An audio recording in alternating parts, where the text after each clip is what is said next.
So today I'm joined by Debra Yorkman, VP Marketing at SDI. Debra, thanks so much for joining us today. Thanks for having me. Thank you. So we were both talking just before we started recording about the temperature. Debra's in the suburbs of Philadelphia and I'm just outside Madrid. So we're both suffering from a little bit of the heat wave here. So if we have some droplets on our foreheads, apologies. So it's Debra, just because that's how intense marketing is, especially account-based marketing. So intense, we're going to be sweating when we talk about it.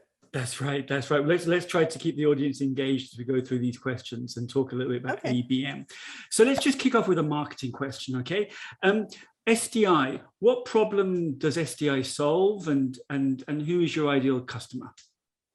Well, so SDI is a digital supply chain company with a focused practice on helping our clients manage their MRO. That's the maintenance, repair, and operating supplies. So it's the consumables, spare parts, PPE, and other indirect materials that they use to run production plants and repair schools, retail facilities, any other multi-site facility. So we help them gain visibility and control of their MRO supply chain. It's typically multi-site facilities that have either they spend a lot on their spare parts or they have no idea what they're spending on their spare parts, which is not uncommon. So ideally, our core markets are industrial manufacturing. We also market to the K-12 education space, and we have customers in the retail multi-site facilities management organization space as well. So in essence, it's everything that basically is running all the companies that we all know and love, and all those very well-known brands, and that's it's the gel, it's the glue at the heart of all this, right? Yeah, I mean, like the production, you think about your direct supply, if you make chocolate, is cocoa and butter. Your indirect supply is the nuts and bolts on the production lines. It's the PPE to protect the workers that are manning those production lines. So it's still as important. It's just not, directly going into their goods and services. Yeah. So you just mentioned now actually PPE. Now, obviously, the last couple of years have left an indelible impact on all of us, and all of us, whether we're individuals or companies or customers. But I think it'd be fair to say that it's changed. The last 18 months or so has changed SDI beyond all recognition, and indeed change your customers. Can you talk us through why that would be? Yeah, well, I mean, it certainly has for all of us, really. We're all different now. But prior to the pandemic, organizations had plans for digital transformation 3 to 5 years on the horizon, right? And the pandemic really accelerated that timeline to 3 to 5 months, not years. So companies were forced to really look at new ways of managing their supply chains when it became just so apparent how connected everything is, right? So previously, most of our marketing efforts at SDI were to educate the audience on why it's so important to manage the MRO supply chain strategically. And the pandemic just made the case so apparent, that now not only are organizations more open to adopting digital technologies to get that end-to-end visibility into their supply chain, but they're making those connections and pulling in different players in the supply chain ecosystem, so to speak. So they're ensuring that they're not going to be caught off guard. It's really been a remarkable journey. And I think when we were talking previously, Debra, about the supply chain and all the different actors involved in it, I think I seem to recall you mentioned that it can be somewhat of a difficult audience in terms of supply chain buyers. In terms of the position that they're in, is that they are very often unaware and untroubled.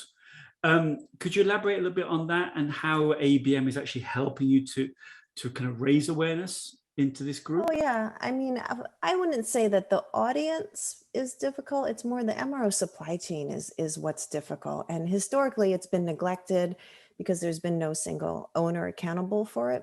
The users are typically like the maintenance technicians that need to be able to easily find parts in the app and get them, in their facilities quickly so they can repair the production assets, and that uptime is crucial in these types of facilities. So the very nature of MRO is that it's typically low dollar value, but like a high volume of transactions, like thousands and thousands of transactions and lines of, so the procurement teams in these organizations, the problem, they couldn't access the spend. There was no visibility into what was spent, from where, from whom. So if they can't access the spend, they can't source it and negotiate contracts, and not effectively anyway. So the pandemic provided some catalytic energy, I guess, is a good term for it, to this problem. So the audience is now definitely aware and troubled. They weren't, they were untroubled, unaware, like MRO, like, I don't want to hear about it. So this changes our ABM strategy so that we can really focus on the customer experience instead of those problems. Instead of saying, you have a problem that you don't even know exists. It's like, yeah, right, get out of here, right? So now the value that we bring to the table as an organization in solving this problem is already understood. It's kind of, I mean, I guess if there's got to be a silver lining of the pandemic, it's that everybody knows what supply chain is now, and they understand it's not just logistics, right? So our ABM strategy, whether to specific targets in those specific markets, like a one to few strategy for retail, for example, it's micro focused on those value stories that are differentiated, and that allows the buyer to really self-discover what's really important to them. So we'll do a lot of reports on, here are trends in the industry, so that they can kind of see themselves in there and say, yeah, then you know what, I'm not alone. And so it's really powerful, actually. And actually, that kind of leads nicely to the next question that you mentioned before, that you kind of refer to SDI as being the Sherpa taking your customers on a digital supply transformation. Being a Sherpa, kind of, the images of climbing mountains and K2 and Everest, etc., come to mind. But is it that hard in terms of the work, or is it relatively easy to take your customers on this journey? Yeah, I mean, digital transformation is a journey, and it's not just about creating a digital version of what we were doing before. So it's actually about changing our behavior and helping our customers change their behaviors around how they manage their supply chain. So as an industrial marketer, focusing on process transformation and behavioral transformation before the technology. And so that's difficult, because it's like you kind of just want to plug in a solution and be like, we're done, right? And there's a lot of plug and play solutions available for automated sourcing and supply chain management. Our supply chain management platform is very plug and play, but there is this change management that has to happen. And so digital transformation, the journey is really about, process transformation. Most problems are created because there's not a standard process around it. So a lot of what we do at SDI, technology enables our 50 years of process. So I hate saying process so often, but it really is. So, but if you automate a bad process, you're just accelerating and exacerbating your problems. So you can't just plug in an automated solution. So we're really changing our behavior for us and the client, frankly. So technology is really the least complex of these transformations, and so while the pandemic definitely provided momentum to get over that inertia, like we're not going to change yet. It's engaging customers and turning our focus from what we sell to the problems that we help them solve. That's been a key pivot, and it has been a journey, and for us and our customers, and they've been really open to change lately. So it's helpful for sure. Yeah, and I think that also links nicely as well to, you mentioned that one of the things that you did over the course of the last couple of years was create a lot more stories and a lot more news to share with your customers, because obviously they were they were firefighting, they were looking for new supply chains, they were looking to turn on or turn off different supply routes. So you created an awful lot of kind of almost like in a journalistic way, like real-time news into these accounts to let them know what was happening, right? Oh, absolutely. And I tell I tell my team, it's like we're like corporate marketing, but we're also almost a publishing house, right? Because that's the pivot from talking about our solutions to talking about helping the customers solve their problems. So when everything was first shut down because of the pandemic, everybody experienced supply chain delays. But because SDI, at SDI we work with thousands of suppliers across numerous categories. Like MRO isn't just one category. Maybe it's like 50, 60, it's hundreds of different categories, depending on what kind of facilities you have. And you could have, lab supplies or custom motors and things like that. So it's really nuanced. And so we're working with these suppliers during the pandemic. We're able to see quickly what categories were being impacted, where to source alternatives. And we had that agility to keep our clients' MRO and PPE supply chains running so that they could stay in business. And so we took these insights and trends and just started publishing it in a news brief every week during the pandemic. It was like, people don't know what's going on. We have to just at least share what we know as we know it. And, we sent it to, I'll be honest, we sent it to everybody in our database. It's like, if they are in our database, they have at least a tertiary interest or a role in supply chain. And this could potentially keep them from having to shutter their plants. So some of those accounts that, they're really responsive to this weekly email. And previously, we were only sending emails like once or twice a month because we didn't want to oversaturate the market. It's like, yeah, MRO, you don't care about it that much to receive an email every day about it. But they were sharing it with their peers and providing us with, usually you don't get direct feedback from an email blast. I mean, unless they're like, yes, let's sign up for this, which, the MRO process is, the sales cycle is a little longer. It's not very transactional. It's more like a consultative type of deal. So, we had at least one of those companies come back to us and ask us to help them with managing their spare parts strategy for their retail facilities. So it was really great to be able to help, but then also to see like we can do something that isn't like maybe won't tie directly to ROI, but then will down the line. And it totally paid off. It was a great strategy. And we're starting to do that now, more so. Like our operations teams are coming to marketing and saying, hey, we want a client retention strategy. And so building out newsletters for the clients every quarter to say, here's what we've been doing in your facilities and here's how it's helping. That, that just helps keep them happy with our program, but helps them understand their supply chain a little bit more so that they can improve it more, which is the goal for everyone. Yeah, and I think this whole thing about kind of the journalistic, providing real-time news. I've been talking to lots of other ABM teams, and it's something that definitely has been working for many of them in terms of providing their customers, providing their wider database, their wider prospects with information that's relevant to them. Marlo Fenn, who heads up ABM over at FireEye, which is quite a well-known cybersecurity company, they do the same thing, and it's they're providing information about real-time threats in terms of cybersecurity, and it's a huge benefit to those customers. So I think it's a very similar thing that you've been doing there, Debra. So let's just talk about the ABM program a little bit that you're running there at SDI. Can you paint us a picture? So there are different program types in ABM, one-to-many, one-to-few, one-to-one, different strategies, different tactics, different approaches. But how would you kind of summarize the approach that you take there?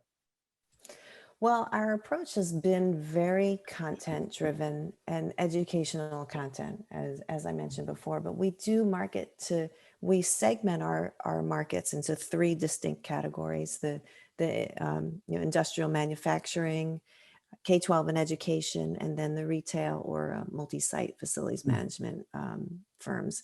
And each of them has their own newsletter that we produce essentially. And sometimes it's MRO focused, here are best practices in MRO, or if we've gotten feedback from the sales department that they're working with a retail organization that's really focused on tail spend, we'll put together campaigns specifically for tail spend and market it to retail overall, knowing that that person's going to see it and kind of feel like, yes, they get it, they're already producing content like this. So, it's giving people a resource for learning, because 70% of the buyers, decision-making process is already done before they contact you. So making sure that we get ahead of that decision and giving them the education that leads them, down the digital supply chain path is crucial. So it's been a lot of creating content and creating reports, white papers, webinars, videos, but just kind of tailored to smaller segments at a time, as opposed to blasting it to everybody. Because while the problem is the same for everybody, the story and the value is different for each of those markets. So yeah, it's definitely helpful to segment it that way. People respond very well.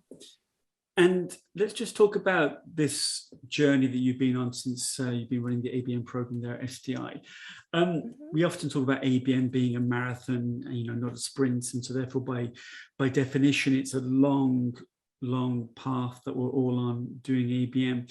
Have there been any kind of bumps along the way that any kind of moments that you look back on and thought, oof, that's not going to work, or that didn't work very well? Any kind of learnings that you have?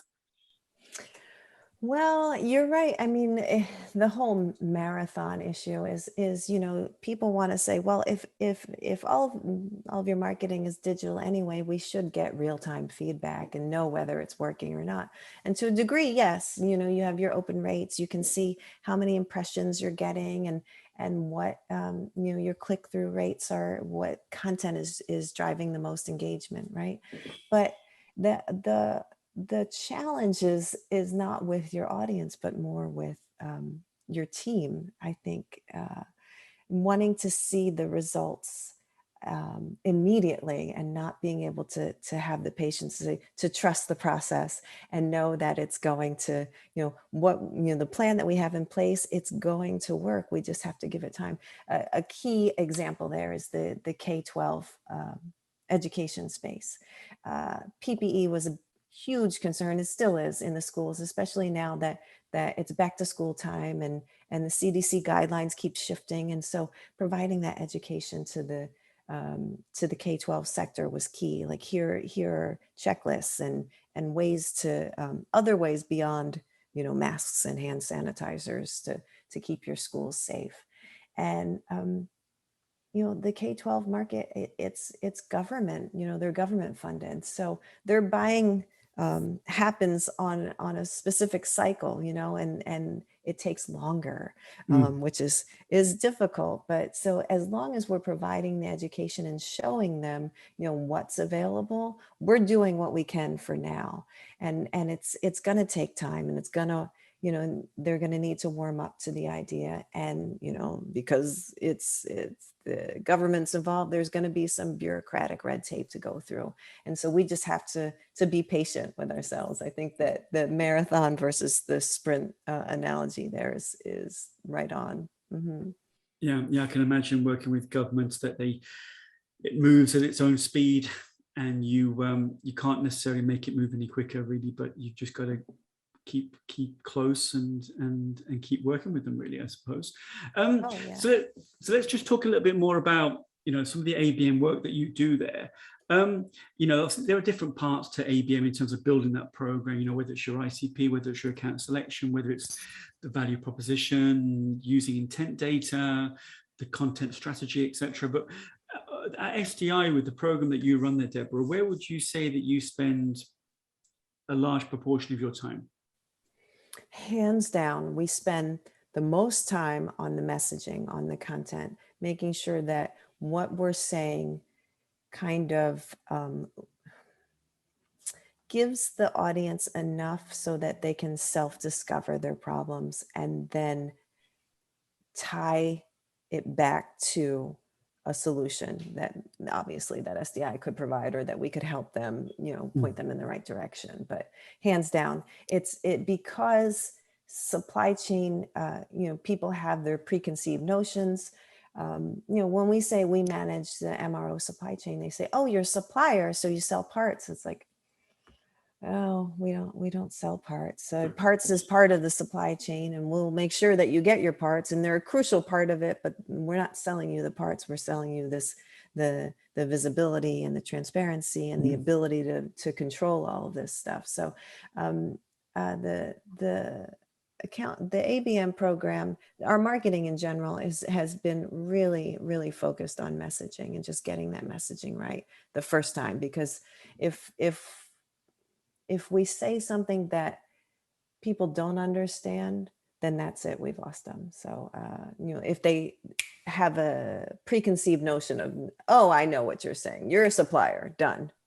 So we want to get it right the first time, which sometimes gets in the way of progress. Like, oh, we still want to go back and retool this before, but things move so quickly now, that we just have to get it out. And so that's one of the other things about ABM is that ability to try things, see if it works. If it doesn't, let's move on to the next thing. And we are not afraid to just, cut our losses and move on to the next thing. So.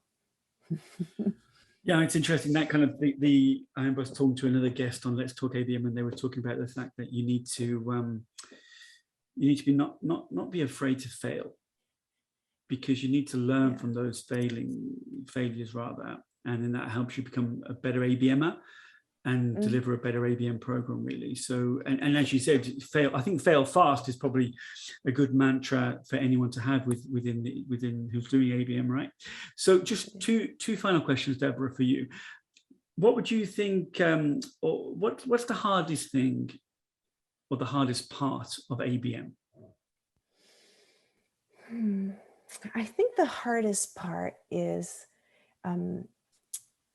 pushing against the urge to boil the ocean. Like the whole idea about ABM is taking a small chunk, or one-to-one or one-to-few, or one-to-many, but taking a small sampling and seeing how it works, and really focusing on that experience. As a marketer, we're creating experiences. And so when you're trying to boil the ocean, it's not an experience. You're almost just checking a box. So being able to slow down and create experiences for each market segment or with each campaign is, I think, is probably the hardest part of any ABM strategy. I would think is just resisting that urge to try to do everything for everybody. And you get that with salespeople too. It's like, oh, we got them on the phone, let's tell them everything we do. It's like, well, we want to focus on this particular part of their problem. And that's really hard for all of us, I think. Yeah, I think trying to kind of crawl, walk, run is always a good approach. And trying to do a pilot first, use a small set of accounts, as you said at the beginning, talk to your head of sales and work with them on a small group of accounts to get the ABM program off the ground are always good approaches, really.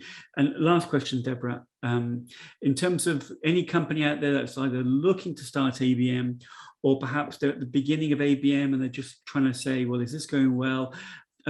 What advice would you give those type of companies? Oh, man. So, I mean, it's the whole think big, start small, scale fast, right? You want to boil the ocean, you have this grand idea, but start in small segments, and then if it's successful, then scale it up and then repeat it, right? I think a lot of people get intimidated just by the term ABM because it's like, oh, that involves particular software or technology that I need. And it does, I mean, it's as simple as like hyper targeting your audience with a specific message. I mean, that's at the heart of it. That's what it is, right? And so it doesn't have to be complicated. So in effect, try to be as simple as possible, really. Yeah, I mean, just to get started. I mean, just get started, and then that's the hardest part. It's like when you go to the gym, the hardest part is walking through the door. You know, once you're there, you're going to do it, right? But you got to start somewhere. So don't be intimidated by all the treadmills and the weird, you know, elliptical machines and stuff. Just, you know, pick a treadmill and start walking, and you know, eventually you'll be running and using all the equipment, but just start with what you know. Yeah, but that wasn't my experience with gyms. When I was going to gyms, I would tend to be looking at the TV and watching the sport or something, and getting distracted while I was trying to keep my balance on the treadmill. But that's very good advice, Debra. Debra, it's been an absolute pleasure learning more about SDI, learning more about your ABM program there. Thank you so much for being so generous with your time, and all the very best for the future. Thank you. Thank you so much for having me.